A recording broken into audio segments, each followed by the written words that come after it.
ऐसे ही रैंडम तो कुछ भी बुक में नहीं डाला जाता है। थ्योरी बहुत वेल रिसर्च होगी तभी बुक में आई, उसका एक वैलिडिटी है ना थ्योरी का।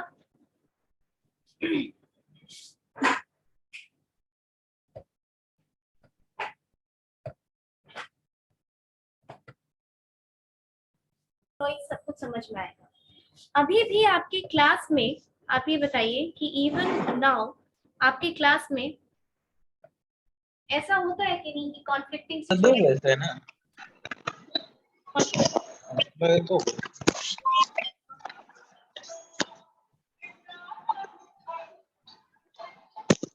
Mute yourself, everyone.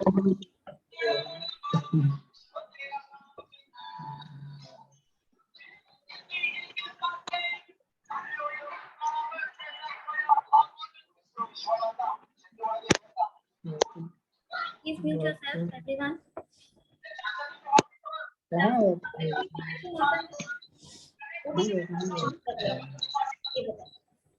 कभी ऐसा लगता है कि किसी काम को करने के लिए वो अंदर से एक ड्राइविंग फोर्स है?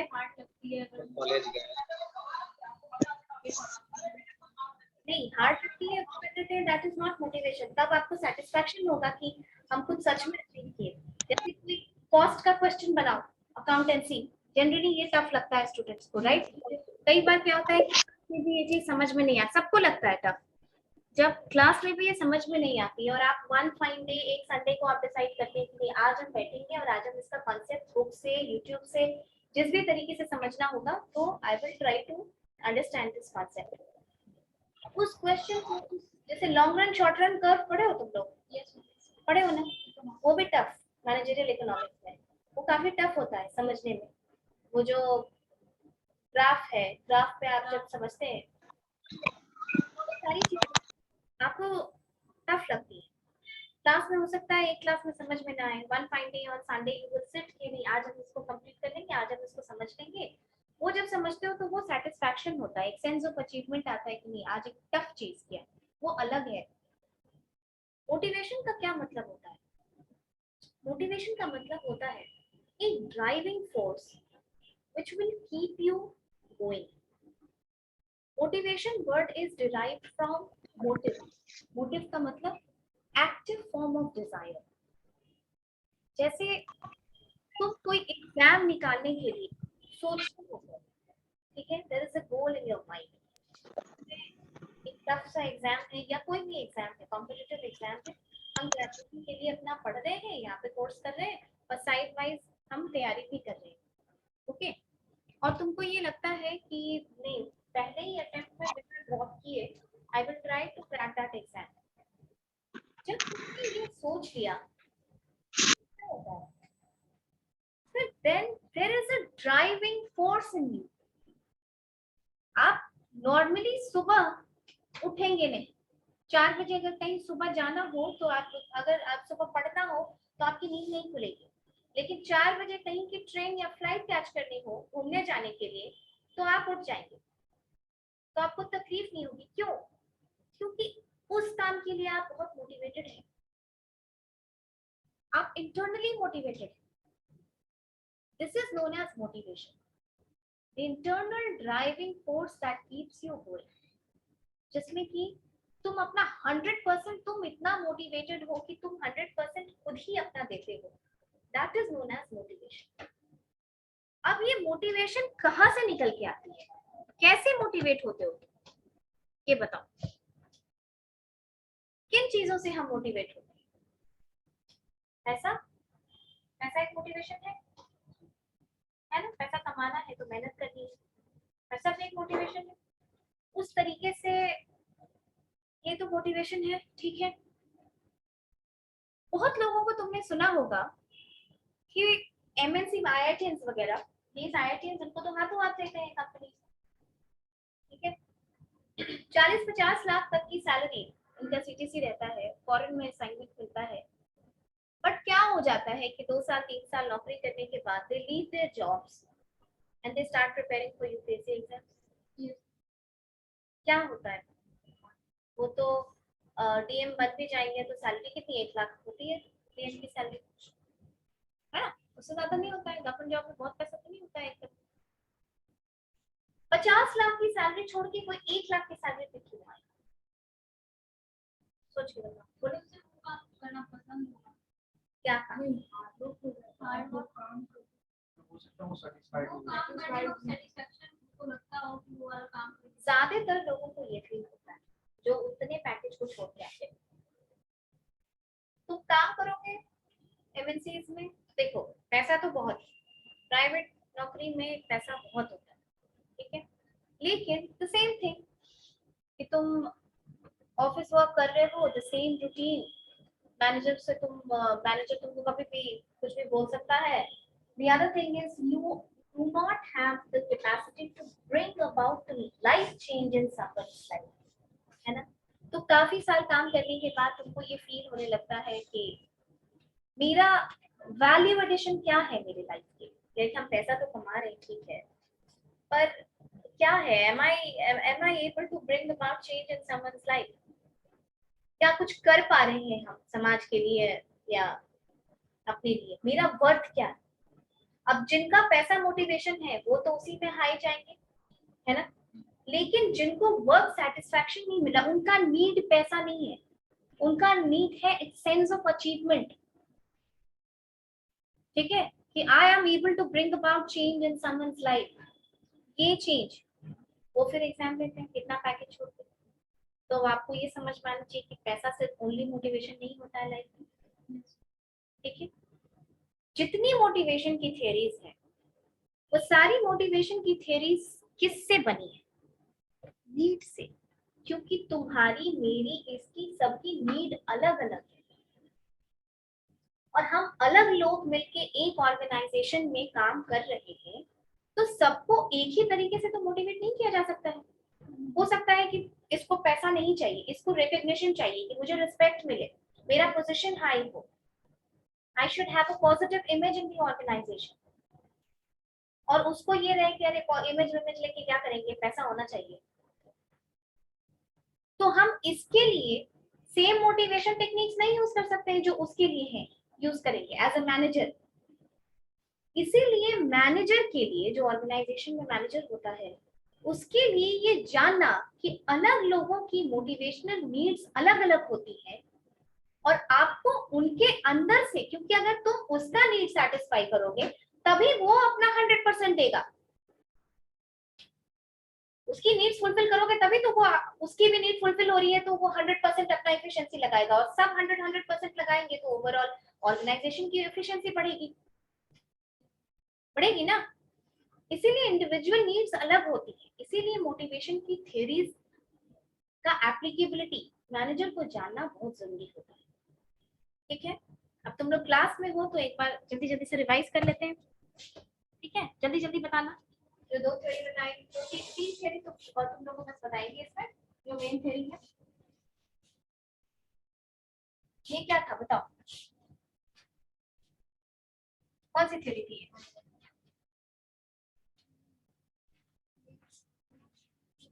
हाँ, मास्लोज नीड हायरार्की थ्योरी है ये। तो मास्लो ने नीड हायरार्की थ्योरी में क्या बोला?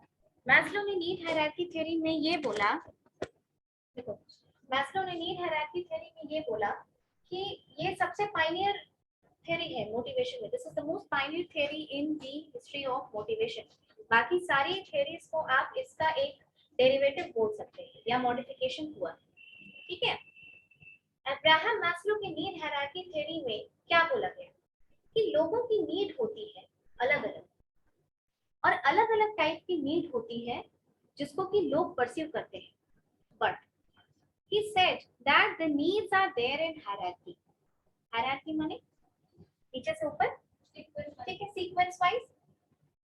मतलब तुम ये सोचो कि जो मजदूर को खाने पीने का पैसा नहीं है वो क्या मोबाइल फोन खरीदने के बारे में सोचेगा? जिसको कि हार्डली घर में इनकम जुट रहा है, हार्डली कि वो किसी तरह अपने बच्चे को पढ़ा ले पा रहा है, सरकारी में भी कुछ पैसा देके बहुत कम, वो इंश्योरेंस के बारे में सोचेगा? नहीं सोचेगा। इंश्योरेंस के बारे में हम कब सोचते हैं? जब कुछ पैसा बचता है तब उसको इन्वेस्ट करते हैं इंश्योरेंस में, लेकिन अगर आपका महीना ही पूरा नहीं होता है तो आप नहीं सोच सकते इंश्योरेंस के बारे में। ये थ्योरीज का एरा है 1960 का, अब्राहम मैस्लो। तो अब्राहम मैस्लो ने क्या कहा कि लोगों की नीड होती है, उस नीड को ऑर्गेनाइजेशन को ख्याल रखना चाहिए कि वो नीड फुलफिल हो।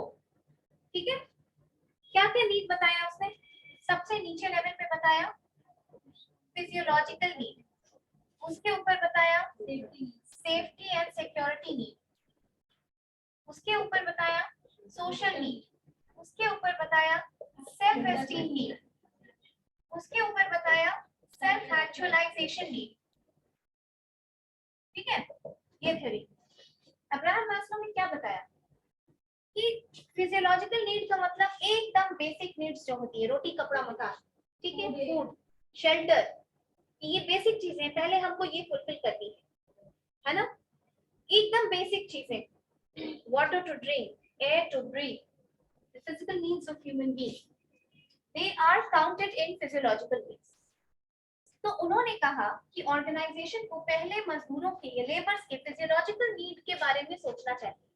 They should consider fulfilling the physiological need of the laborers first. Then they moved on to the safety and security need. मतलब ये वो एरा है जहाँ पे एक्सीडेंट्स बहुत होते थे ऑर्गेनाइजेशन में, ठीक है। तो अब तुम हर दिन किसी ऑर्गेनाइजेशन में जा रही हो इस डर से कि हाथ कट जाएगा, पैर कट जाएगा, कोई बात हो जाएगी तुम्हारे साथ, तो तुम सेटिस्फाइड नहीं रहोगे ना, तुम मोटिवेटेड नहीं रहोगे काम करने के लिए, राइट। तुम अगर रोज इस कॉलेज में आते हो और रोज एक एक्सीडेंट प्रोन टाइप का यहाँ माहौल है, तो क्या तुम मोटिवेटेड रहोगे रोज क्लास आने के लिए? नहीं, कि तुम सोचोगे तुमको क्या होगा, तुम्हारे पीछे तुम्हारे घर वालों का क्या होगा, no those things. Okay, safety and security needs माने कि जब रोटी कपड़ा मकान हो गया तो थोड़ा सा सिक्योरिटी हो, कुछ पैसा वो बचा सके इंश्योरेंस के लिए, कुछ बच्चों की पढ़ाई के लिए, कुछ बैड हेल्थ के लिए कि अगर फ्यूचर में कोई बात हो जाए, पुअर कंडीशन हेल्थ कंडीशंस हो, तो उसके लिए जॉब की थोड़ी सिक्योरिटी होनी चाहिए, ठीक है। Then you move on to the social needs. Once these two needs are fulfilled, then you move on to the social needs. Social need में क्या होता है? समाज में एक थोड़ा सा तुम घुलो मिलो, you know we are social animals, human beings, so we want society to grow, plus we want to go back to people who love us, we feel warmth with those people. अगर आप जब आप काम करते हैं तो आप छुट्टी लेके घर आते हैं, ठीक है, तो because you need your family to give that warmth, or your friends and your relatives, okay. ये इनफॉर्मल ग्रुप की भी बात हुई है, हॉथरॉन एक्सपेरिमेंट वगैरह जब पढ़ोगे तब पता चलेगा कि उस समय इनफॉर्मल ग्रुप पे भी काफी स्ट्रेस दिया गया कि ऑर्गेनाइजेशन में, जैसे हम लोग यहाँ काम करते हैं, ठीक है, you can consider us as the employees. Now when we are working here, there are other people, other दूसरी मैम है, सर है, जिनके साथ हमारा इनफॉर्मल एक रिलेशन है, एक फॉर्मल भी रिलेशन है कि भाई एचओडी कौन है, उसके ऊपर मैनेजमेंट कौन है, लेकिन इनफॉर्मल गैदरिंग, साथ में लंच करना या साथ में कभी किसी का क्लास सब्स्टिट्यूट कर देना, ये सारी चीजें भी पार्ट ऑफ ऑर्गेनाइजेशन इफेक्टिवनेस को हेल्प करती है, ठीक है। सोशल नीड होता है। उसके ऊपर आता है सेल्फ एस्टीम नीड। अच्छा एक बात बताओ, तुम अगर किसी ऑफिस में जाते हो और किसी ऑफिस में बाकी लोगों का छोटा छोटा केबिन है, या एक केबिन तुमको ये दिखता है कि वो केबिन बहुत बड़ा सा केबिन है और बहुत डेकोरेटेड है, उसके आगे में एक प्यून बैठा हुआ है, क्या फील करते हो? हाँ हाँ शुमीरा हो। इसके अलावा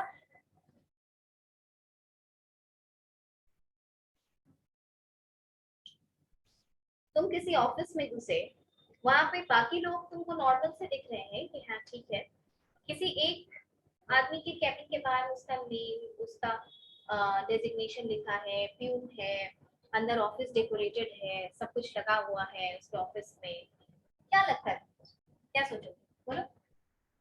बहुत बड़े पोस्ट पे होगा, बड़े पोस्ट पे होगा, कुछ अलग कर रहा होगा, यही तुमको फील होगा। सेल्फ एस्टीम दो तरीके से होता है। सेल्फ एस्टीम का मतलब रिस्पेक्ट, ठीक है।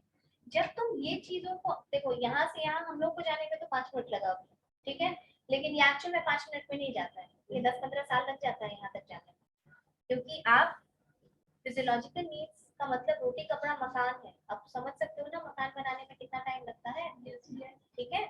और रोटी कपड़ा का मतलब सिर्फ रोटी कपड़ा नहीं होता है, पूरा तुम्हारा लाइवलीहुड है ना, उसके ऊपर तुम्हारा इंश्योरेंस, इंश्योरेंस मतलब रोटी कपड़ा के बाद तुम इंश्योरेंस के लिए भी पैसा बचा रहे हो, ये सब तुरंत 1-2 साल की सर्विस में तो होता नहीं है, You need time to settle, you need time to earn. By the time तुम काफी काम कर चुके होते हो, 15 साल, 20 साल, 25 साल, इस तरीके से तुम काम कर लिए होते हो, जब तुम यहाँ तक पहुँचते हो ना सेल्फ एस्टीम में, तो पैसा तुमको सिर्फ मोटिवेट करने से उल्टी मोटिवेटर नहीं होता। सेल्फ एस्टीम यानी यू नीड सेल्फ रिस्पेक्ट। अब तुम सोचो कि यहाँ पर हम लोग फैकल्टीज हैं, हम लोग कम पुराने हैं, ठीक है, जो फैकल्टीज यहाँ 10 साल से पढ़ा रहे हैं, क्या उनको और हम लोगों को सिमिलरली ट्रीट किया जाएगा? तो इज इट फेयर? नो। उनका एक रिस्पेक्ट होगा क्योंकि वो बहुत पुराने हैं, वो सीनियर है, बहुत साल पढ़ा चुके हैं, सीजन है, होगा ना ये चीज। अब उनको अगर हमारी तरह हमारे साथ पैरेलल में ट्रीट किया जाए और अलग से ये सेल्फ एस्टीम की नीड फुलफिल ना हो, कि क्या वो मोटिवेटेड फील करेंगे? नहीं करेंगे ना। ये चीज होती है सेल्फ एस्टीम, ठीक है। और ये तुम एक्सटर्नली मोटिवेट कर सकते हो, यानी बाहर से जो दिखने वाली चीज होती है ना, उससे भी मोटिवेट हो। जैसे आप कंपनी की कार उनको अलग से प्रोवाइड कर दें, एक स्पेशियस कैबिन प्रोवाइड कर दें, जिससे कि वो उनको डिफरेंटली ट्रीट किया जा सके। Okay, then you have self actualization mode. Self actualization मतलब you actualize the real power of being able to bring about transformation in someone else's life. ये चीज की तुम किसी और के लाइफ में चेंज ला सकते हो, दिस इज सेल्फ एक्चुअलाइजेशन। तो एकदम ट्रांसफॉर्मेशनल टाइप के लीडर्स जो होते हैं ना, वो इसमें आते हैं, ठीक है, लीडर्स इसमें आते हैं, उनकी ये नीड होती है। तुमको ये लग रहा है कि तुम्हारे में कुछ बहुत स्पेशल है, you can bring about change in someone else's life, और मैनेजर को ये समझना होगा कि तुम्हारे अंदर ये नीड है। बहुत सेल्फ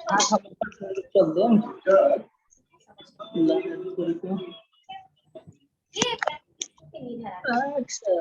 Now, Abraham Maslow की नीड हायरार्की थ्योरी का extension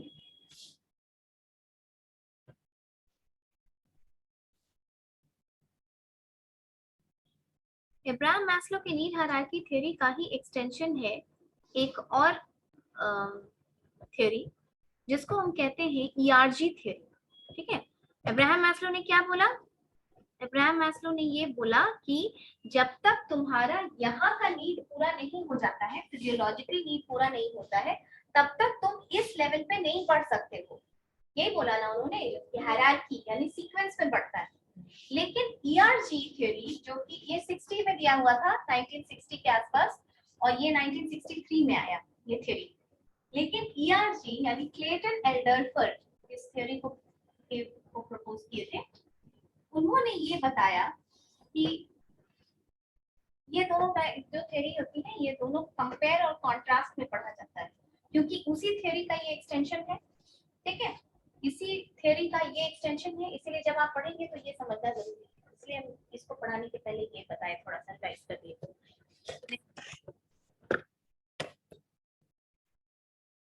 ERG theory. E stands for existence. R stands for relatedness. G stands for group.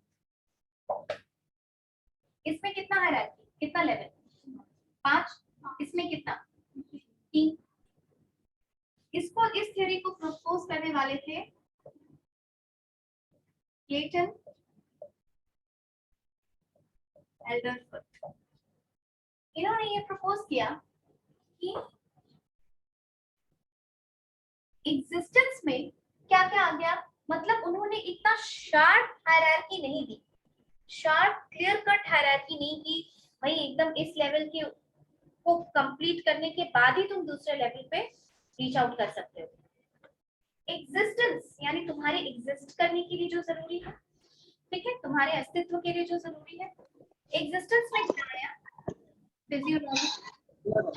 अब देख रहे तो चादर पे चिलिंग करके निकलते अब देख रहे थे चादर,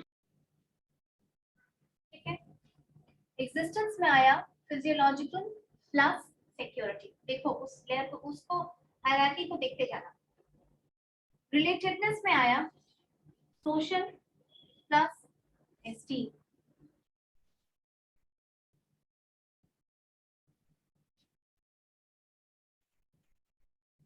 इसमें इसमें आया एस्टीम प्लस एक्चुअलाइजेशन।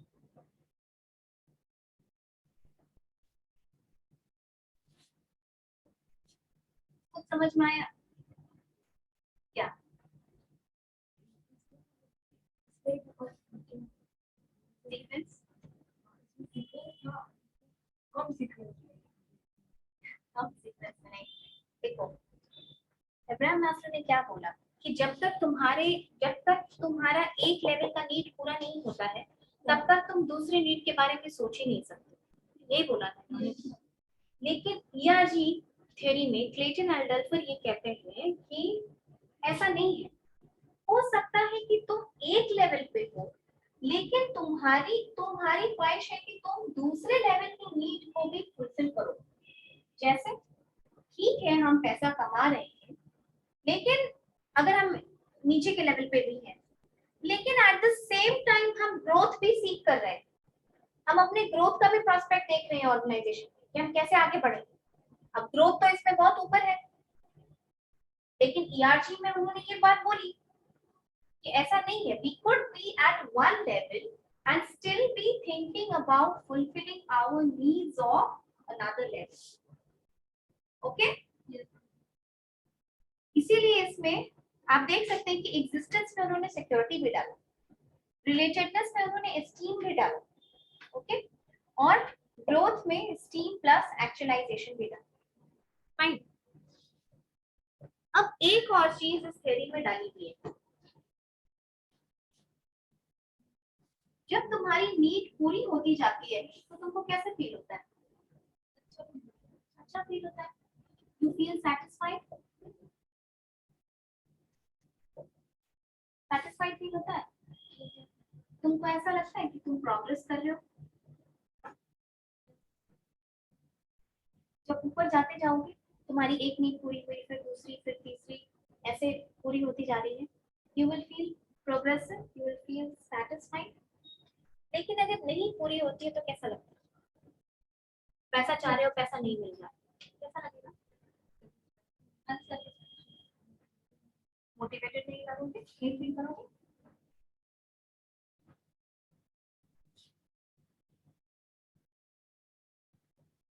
डिप्रेशन, आप नीचे आ रहे हैं, राइट? अब ये बताइए कि डाउनवर्ड एरो का क्या मतलब है?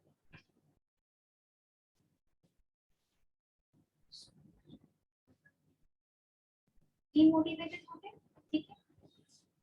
आप ये बताइए, अगर आप किसी ऑर्गेनाइजेशन में 10-12 साल से काम कर रहे हैं, चलो ठीक है, तुम्हारी एक नीड है सेल्फ एस्टीम, सबकी होती है, हायर ऑर्डर नीड है वो। लेकिन अगर तुम्हारी वो नीड नहीं फुलफिल होती है ऑर्गेनाइजेशन में, क्या तुम नौकरी छोड़ दोगे?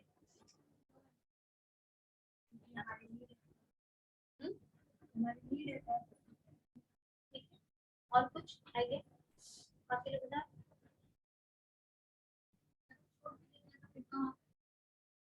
ठीक है, ठीक है, क्या लगता है आशीष को? अपने आप को इनहेंस कर सकते हैं, कुछ बेटर कर सकते हैं ताकि हमको पोजीशन मिले। नहीं, तुम्हारे पास ऑप्शन नहीं है, तुम्हारे पास अपॉर्चुनिटी नहीं है। तुम काम कर रहे हो लेकिन तुम्हारी नीड पूरी नहीं हो रही, हायर ऑर्डर नीड, मान लो तुम ऊपर जा रहे हो हायरार्की में but your need is not fulfilled, तो क्या करो? ठीक है, तुम डिससैटिस्फाइड हो जाओगे, तुमको रिग्रेशन की फीलिंग आएगी, you will come down to the lower level, settle down and start working. ऐसा नहीं होता है ना कि हमारी कोई नीड पूरी नहीं हुई तो हम नौकरी छोड़ देंगे, ऐसा नहीं होता। सो अब्राहम मास्लो ने तो ये एलिमेंट कंसिडर ही नहीं किया, नहीं किया ना। अब्राहम मास्लो ने तो ये बोला कि भाई एक नीड, जब तक इस लेवल पे नीड पूरी नहीं होगी तब तक आप दूसरे लेवल पे बढ़ ही नहीं सकते, राइट? बट ईआरजी में तो क्लेटन एल्डरसन ने इस एलिमेंट को ऐड किया कि even if your needs at higher level is not fulfilled, you come down with a sense of regression, with a sense of dissatisfaction to the lower levels and settle down to start working, right? ये है ERG theory, जो कि जिसको कि Ibrahim Maslow के need hierarchy theory का ही एक extension माना जाता है। और ये थ्योरी अभी आपको थोड़ी देर में पूरा पढ़ना है सबको। जब क्वेश्चन कई बार इस तरीके से सीधा नहीं आता है कि ERG के बारे में बताइए, क्वेश्चन इस तरीके से आता है कि ड्रॉ अ काम तो नहीं इसका नहीं, draw a comparison and contrast between the two theories. ठीक है, understood? डेविड मैक्लेलैंड की 3 नीड्स थ्योरी बताई थी, कौन बताएगा? नीड ऑफ अचीवमेंट, हाँ, need of power. Very good. तो इरेज करते हैं, हम दो ही बताएंगे, तो कैसे बताएंगे? मैं बताने वाली हूँ। अच्छा,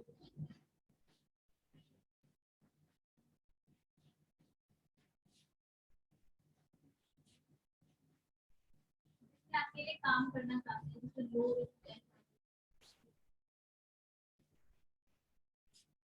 देखो, डेविड मैक्लेलैंड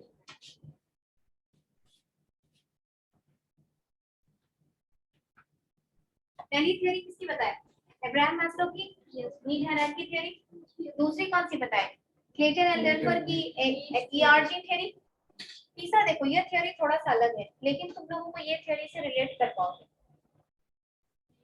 क्लेटन एंड डेल्फर, ये David मैक्लेलैंड was a psychologist and he said कि irrespective of which gender you belong to, male हो या फीमेल हो, तुम्हारा एज ग्रुप कोई भी हो, we are motivated by one of the 3 needs।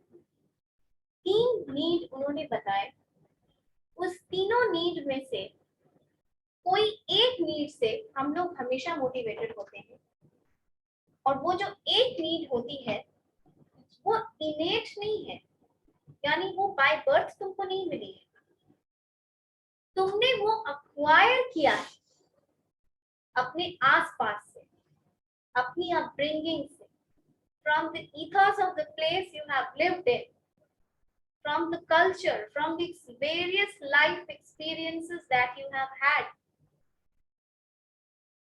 जैसे क्यों कहा जाता है कि ये मेरी लाइफ का टर्निंग पॉइंट था, क्या मतलब है इसका?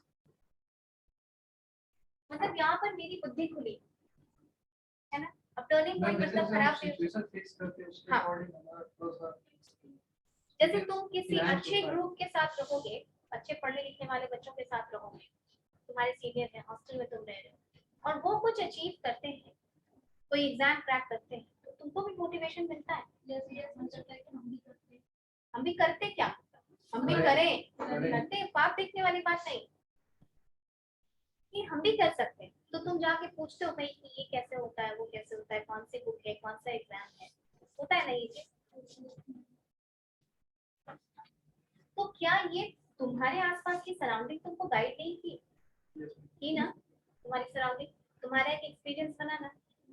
कभी कभी हम लोग अपने घर से बाहर निकलते हैं तो घर में बहुत बच्चे की तरह पैम्पर करके रखा जाता है, ठीक है, जरा सा कुछ हुआ तो मम्मी है, पापा है, धूप में ना जाओगे, ये ना करो, वो ना करोगे, just putting you in cocoon. आप जब हॉस्टल में निकलते हैं सारा लाइफ का स्ट्रगल खुद करते हैं, कभी खाना का अरेंजमेंट नहीं हो रहा है, कभी कोई और प्रॉब्लम ग्रुप में आ गई, कभी कोई और दिक्कत है, प्रॉब्लम्स फेस करते हैं, तो आप सीखते हैं। और जब when you go back you think है क्या बच्चे की तरह इस तरीके से रखते हैं, ऐसे थोड़ी लाइफ चीज है। You need your own strength, तो you learn from your experiences in life. तो बाकियों ने कहा कि ये नीड इनेट है, मतलब ये नीड है ही मेरी, लेकिन डेविड मैक्लेलैंड ने ये कहा कि these needs are acquired, मतलब तुमने बाहर से एक्वायर किया है through your experience। इसीलिए बाकियों को नीड थ्योरी बोली जाती है, इसको acquired needs थ्योरी बोली जाती है, क्योंकि ये बाहर से एक्वायर किया गया। किसी एक टीचर का लेक्चर, कोई एक मोटिवेशन लेक्चर से आपको लगेगा कि मुझे भी करना चाहिए, है ना? मोटिवेशन क्यों लिया जाता है? है ना, ड्राइविंग फोर्स के लिए। तो डेविड मैकलेलन ने कहा कि there is one of the three needs, 3 need उन्होंने बताई कि इन तीनों में से एक नीड से हम हमेशा गाइडेड होते हैं, और ये नीड्स इनेट नहीं है, यानी बाय बर्थ है। These needs are acquired through your experience in life. क्या है वो 3 नीड्स? पहली नीड उन्होंने बताई अचीवमेंट, नीड ऑफ अचीवमेंट। दूसरी नीड बताई नीड ऑफ एफिलिएशन। तीसरी नीड बताई नीड ऑफ पावर। क्या होता है ये तीनों नीड और कैसे होते हैं ये लोग जो कि इस तरीके के नीड से गाइडेड हैं? ये अचीवमेंट का जो होता है जनरली इसके लिए काम करना चाहते हैं। And revise it for us. ये थ्योरी पढ़ो और फिर तुम सोचो कि अभी तक का जितना सेंस है तुमको, ठीक है, अभी ग्रेजुएशन में हो, सेकंड ईयर में बहुत कम लाइफ में, तुम किस टाइप का नीड से मोटिवेटेड हो? अब तुम सोचो कि मोटिवेटेड भी हो कि नहीं, कि कुछ करने के लिए, कि किस तरीके का ओरिएंटेशन है तुम्हारा। नीड ऑफ अचीवमेंट, ये सेंस ऑफ अचीवमेंट है जो हम तुमको अभी यूपीएससी का एग्जांपल दे रहे थे, वो नीड ऑफ अचीवमेंट है। वैसे लोगों को उसमें अचीवमेंट नहीं समझ में आता है कि बस हम पैसा कमा रहे हैं और हम मशीन की तरह पैसा कमा रहे हैं, lakhs and lakhs of package है, लेकिन I do not have any sense of achievement, personal identity भी, हाँ, and sense of achievement और value addition to your own life कि मैं क्या कर रहा हूँ, क्या मैं कुछ बदलाव लाने योग्य हूँ, is there any change that I can bring about, what is my worth to myself, मैं इससे ज्यादा अचीव कर सकता हूँ। तब से एग्जाम क्वालिफाई करेंगे, बड़ा पैकेज और गवर्नमेंट की नौकरी में है तो उनको सेंस ऑफ अचीवमेंट ज्यादा होता है। पॉलिसी मेकिंग में रहेंगे वो, तो वो चेंज ला सकते हैं। कैबिनेट सेक्रेटरी कौन होता है? सारा आईएएस ऑफिसर्स होता है, वो पॉलिसी बनाता है तो उस पे काम होता है ना। नीड ऑफ अचीवमेंट का क्या मतलब होता है?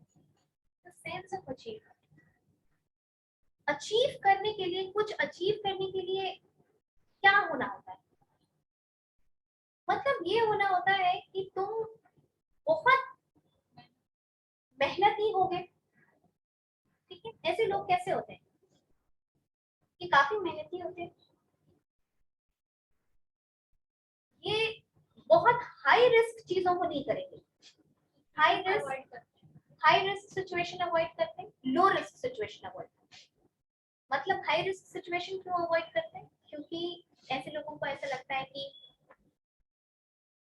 कितनी भी मेहनत कर लो, बहुत high risk, extremely high risk जो चीजें होती है वो it's a matter of fate more than your hard work.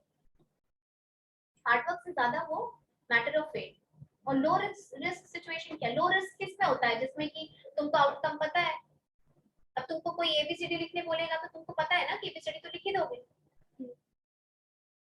Low risk मतलब कहने का क्या मतलब हुआ यहाँ कि वैसा काम जिसको करने के बाद कोई चैलेंज नहीं मिला, बहुत इजी सा काम था, तो कोई सेंस ऑफ अचीवमेंट नहीं आया, है ना। कोई टफ सब्जेक्ट पढ़ के समझ के उसको जैसा फील होता है, किसी इजी सब्जेक्ट को पढ़ के समझ के वैसा ही लगता है? नहीं लगता है। सेंस ऑफ अचीवमेंट किसमें हाई है? टफ जो चीज है। तो ऐसे लोग नई चीजों को, इनोवेटिव चीजों को अचीव करने के लिए आगे आगे रहते हैं। They avoid low risk situation, they avoid high risk situation. These are the people who want to work alone. वो prefer करते हैं कि वो ग्रुप में काम ना करें, ठीक है। वो चाहते हैं कि वो अकेले काम करें। और क्या फीचर्स होता है बताओ? यही बस। Need of achievement, sense of achievement, sense of achieving something difficult. कैसे लोगों को, इस तरीके के नीड वाले लोग को कैसे आइडेंटिफाई कर लिया अगर मैनेजर, तो बेस्ट कैसे निकाला जाएगा? अगर ऑर्गेनाइजेशन में कोई नया सभी चल रहा है, कहां को मैसेज करना चाहते मम्मी का करियो ना सोमवार खाने के रात में आप लोगन की लगा ना दिन में नहीं खाइए, तुमको जो बुलाइए देंगे ना जरूरी ना है। 50 लगा तो चाय पानी पियो, के रात में हलवा नहीं ठीक तो मैं खवाने खाऊंगा। अरे तू शुरू भाई या फोन पे चेहरा ठीक।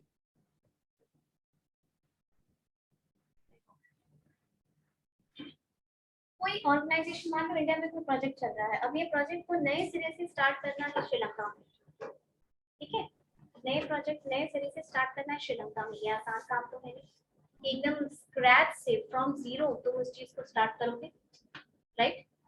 तो उसमें बहुत कुछ समझना होगा, एनवायरमेंटल स्कैनिंग करनी होगी, उसके बाद वहाँ के मार्केट को समझना होगा, लेबर समझना होगा, लेकिन है तो ये टफ काम। तो वैसे लोगों को इस प्रोजेक्ट पे भेजा जाए जिनका नीड किस चीज का है, अचीवमेंट का नीड, ठीक है। वो उस प्रोजेक्ट को जब कन्वर्ट कर लेंगे तो उनको ज्यादा मोटिवेटेड फील होगा ऐसे काम को करने के बाद, अचीव किया, understood. Next is need of affiliation. Affiliate होने का क्या मतलब होता है? एफिलिएटेड टू सीबीएसई मतलब जुड़ा हुआ है, आपका एफिलिएशन है सीबीएसई से, यानी आप जुड़े हुए हैं, आपका स्कूल जुड़ा हुआ है, पढ़े हुए नहीं है, जुड़ा हुआ है, एफिलिएट करना। जैसे इतना ग्रुप है, मान लो ये तुम्हारे 8 लोगों का ग्रुप है, 8 लोग बैठे हो, 8 लोगों का ग्रुप है, तो I will say Nidhi is affiliated to this group, मतलब निधि इस ग्रुप से जुड़ी हुई है, अंडरस्टूड।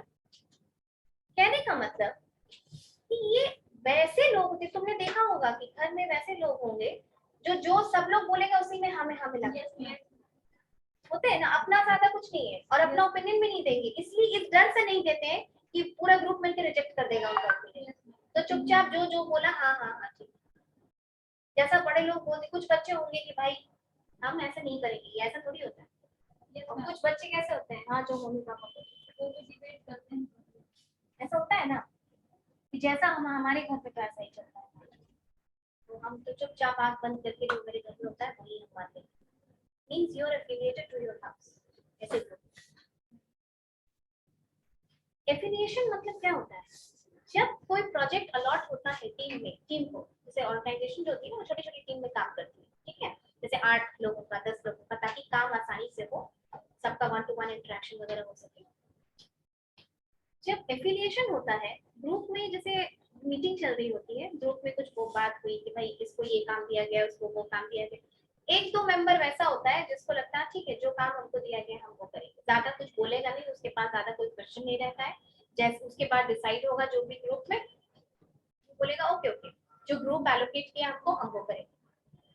ग्रुप में अगर कोई झगड़ा हो गया तो वो पीस मेकिंग का भी काम करता है, नहीं ठीक है झगड़ा मत करो, तो जो है सब ठीक है, चलो चलो अपना अपना काम करो, होते हैं कि नहीं ऐसे लोग, they go with the group, जो मेजॉरिटी जो ग्रुप कहते हैं, they have sense of affiliation, they have the sense of they want themselves to be accepted as the group।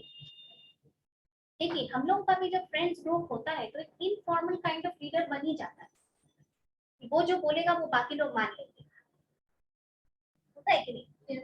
अब कुछ लोग होते हैं ग्रुप में आपके कि जो ग्रुप डिसाइड किया उनका अपना कोई ओपिनियन खास है नहीं, जो ग्रुप डिसाइड करेगा उसके साथ वो बोलेंगे ठीक है, हमको जो काम मिला अच्छा ये काम मिला है ठीक है। They want themselves to be accepted in the group and they do not want, they fear the sense of rejection। वो अपना ओपिनियन क्यों नहीं देते हैं?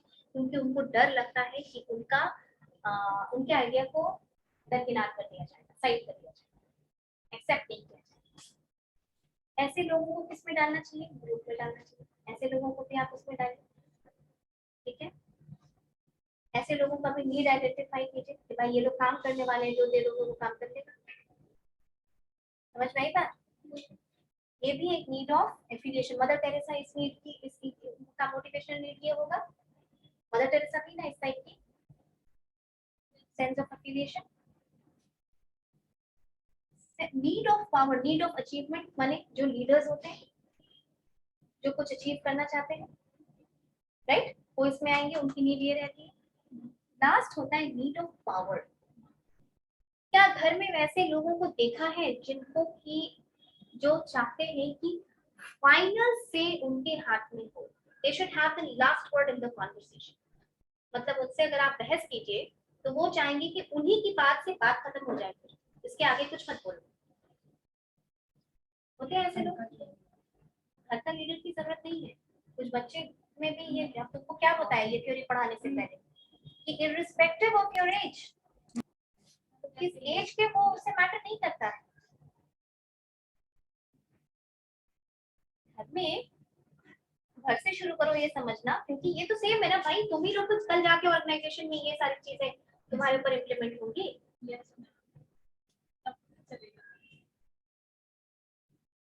नीड ऑफ पावर का क्या मतलब है?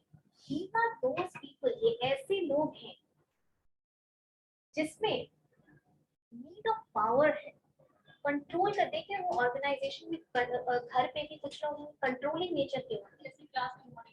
क्लास में नहीं, वो क्लास में मॉनिटर तो बहुत छोटा एग्जांपल हुआ। This is a very serious thing. Manage करेंगे वो अलग बात है। हाँ तो मैनेज करते थे वो ठीक बात बोले हो, लेकिन पहले समझ लो कि ऐसे लोगों का फीचर क्या होता है। ऐसे लोगों को लगेगा कि वो हर चीज पे हावी रहे, डोमिनेटिंग नेचर के, जो बोले हम बोले, मेरे आगे कोई कुछ ना बोले, मेरी बात सही है, मेरे आगे कोई क्वेश्चन नहीं होना चाहिए, I should give the final verdict, right? चलो ठीक है, that is the need of power. ऐसे लोग इस नीड के होते हैं, dominating nature, controlling nature.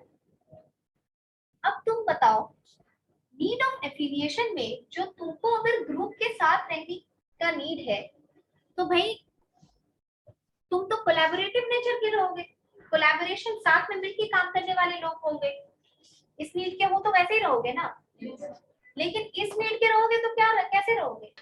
Competition की भावना रहेगी तुम्हारे में, और तुमको सरप्राइज होगा ये जानकर के कि इस नीड के जो लोग होते हैं वो बहुत कॉम्पिटिटिव होते हैं। नेचर पावर ऐसे ही थोड़ी आती है हाथ में।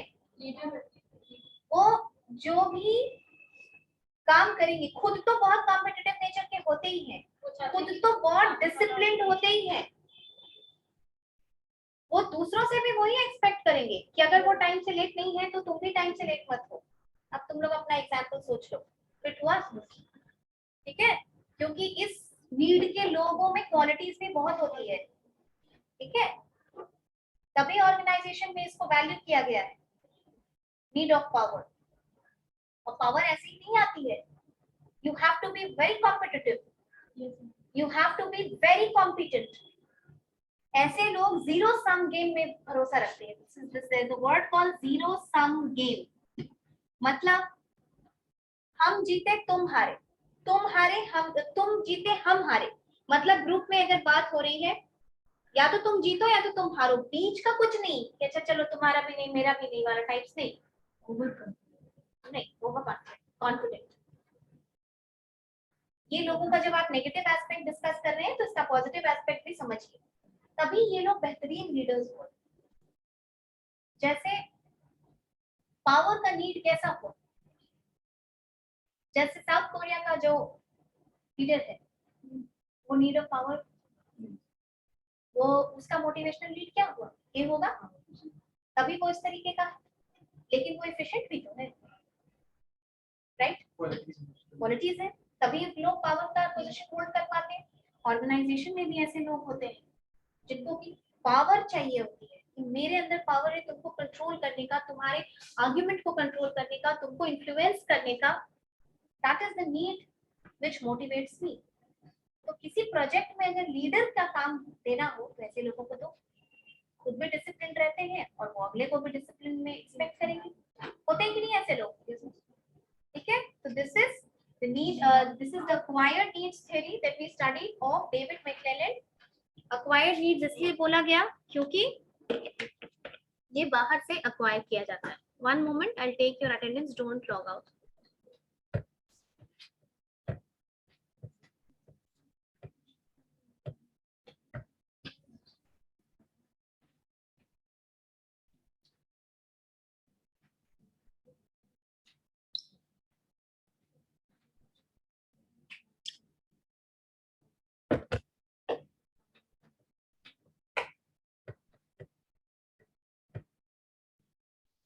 तुम लोगों का ये मंथ का मार्क्स हो गया है ना? अब हम अनाउंस नहीं करेंगे इसके बाद, एक क्योंकि तुम लोगों का कोर्स खत्म होने वाला है वर्कशॉप का, take a test and wrap it up.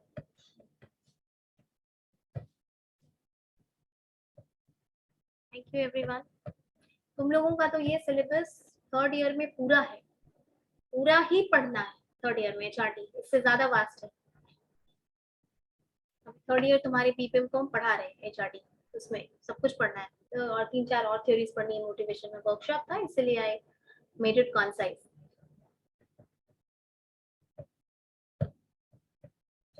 Thank you.